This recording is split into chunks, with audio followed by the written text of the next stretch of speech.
Ayan, pupunta naman kami ngayon doon sa kung saan parami si Jesus Christ ng loaf at saka fish na pinakain niya sa mga tao na 5,000 people, and excluded yung mga matatanda, yung mga bata, at siguro may mga babae din naman pero hindi po doon nakasali. O diba? So it's a nice weather. Favor talaga ng Panginoon sa amin kasi sa Google sabi uulan, pero praise the Lord, hindi umulan, di ba? It's shining.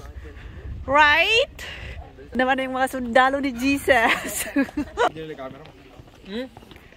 Tagba, Church of the Primary of Peter, Tagba, Iglesia de la Primaute, Tagba, Primato de Espetre, Tagba, Primado de Espedro. Ayan, dito na ang Sea of Galilee. Oh, Jesus. Ayan, yung mga fish.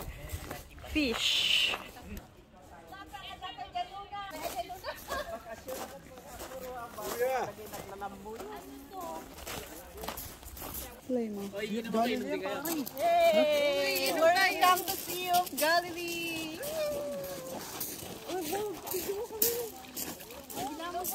What? Di ba ito yung Sea of Galilee doon? Oo, yun. Oo.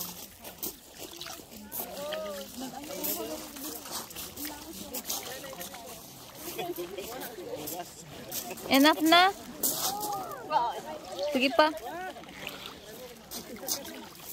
Huwag kang maligo. Bakit ka natatakot?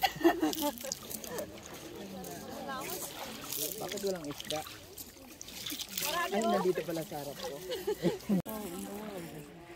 Ayan, yung mga nakikinig na tauhan ni Jesus Christ.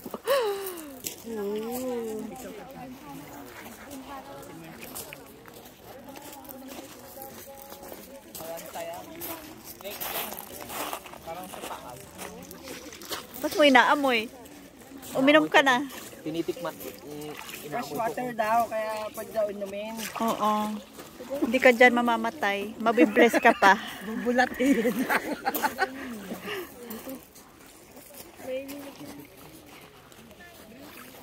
Di ba dito yung naligo tayo? Hindi pwede.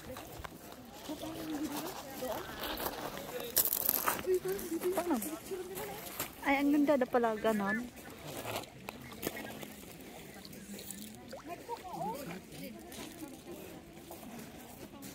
Yung trident. Yung trident. Hindi kami nagagano. Ayan. 1, 2. Wakan dito. 1, 2.